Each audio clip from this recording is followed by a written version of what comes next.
permusuhan yang terjadi para lawyer yang saat ini ya sedang rame-rame di medsos ya. Saya sebagai advokat juga ini sebenarnya merasa malu, ya, merasa malu, dan menurut saya ini udah tidak wajar ya.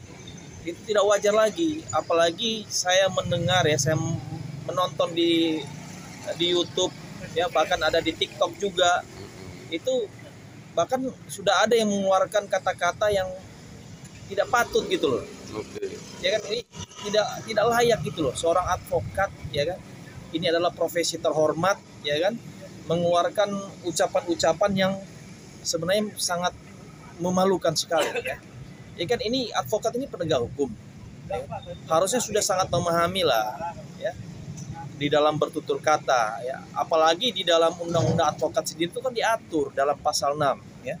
Pasal 6 itu diatur bahwa ya sebagai advokat ya, artinya dia harus menjaga ya tingkah laku ya, bertutur kata ya, mengeluarkan pernyataan ya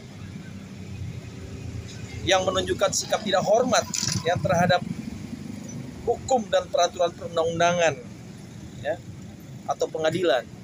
Jadi harusnya advokat itu harus menjaga tingkah lakunya ya, atau berbuat hal-hal yang bertentangan dengan kewajiban dan kehormatan ya, atau harkat dan martabatnya ya.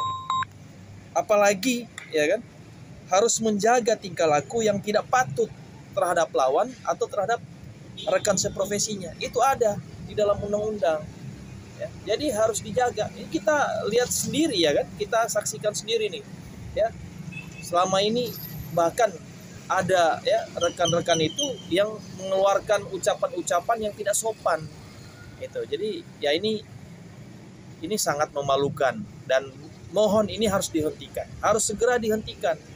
Karena saya sebagai advokat ya, saya juga merasa artinya berdampak gitu ya. Karena ini kan kita disaksikan oleh masyarakat, oleh banyak orang. Ya, jangan nanti masyarakat beranggapan apakah semua advokat sama seperti itu. Nah ini ya, saya sebagai advokat malu lah ya.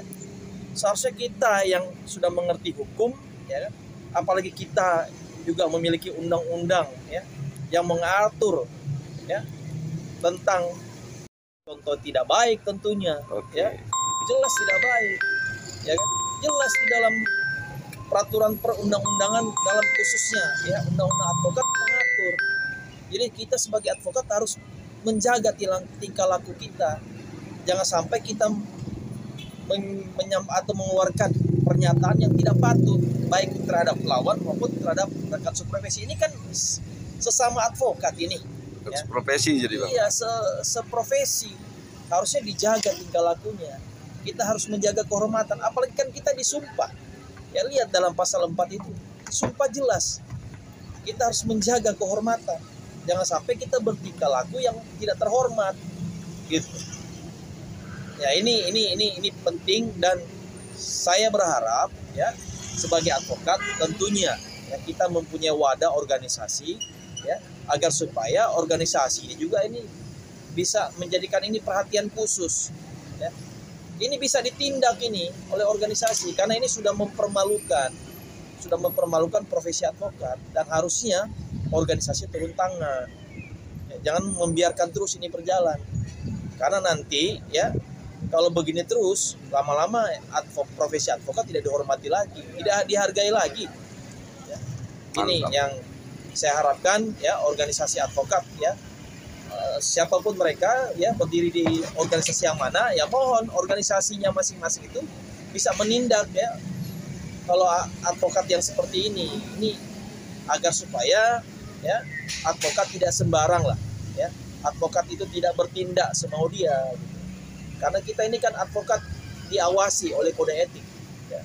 Ada etiknya ya. Hukum itu berawal dari etik, dari moral ya. Gimana kita sebagai penegak hukum kalau kita sendiri melanggar etik itu ya. Itu jadi ini yang sangat penting. Dan ada satu lagi yang mungkin perlu kita ingat Ini juga terjadi karena ya menurut saya ya, ini karena apa? Ya karena terlalu banyak organisasi. Ya, ya terlalu banyak organisasi. Ya beginilah jadinya. Kalau cuma satu organisasi, kita hanya berlaku single bar, tentu ya tidak akan terjadi gontok-gontokan. Kenapa? Ya karena merasa oh diri mereka tuh punya organisasi masing-masing, jadi tidak peduli, ya kan? Tidak peduli. Ya mungkin kalau dia menyerang terhadap advokat yang organisasinya berbeda, ya tidak masalah, karena dia merasa ya dia akan aman-aman saja, ya kan? Ya, karena tidak mungkin organisasi yang atau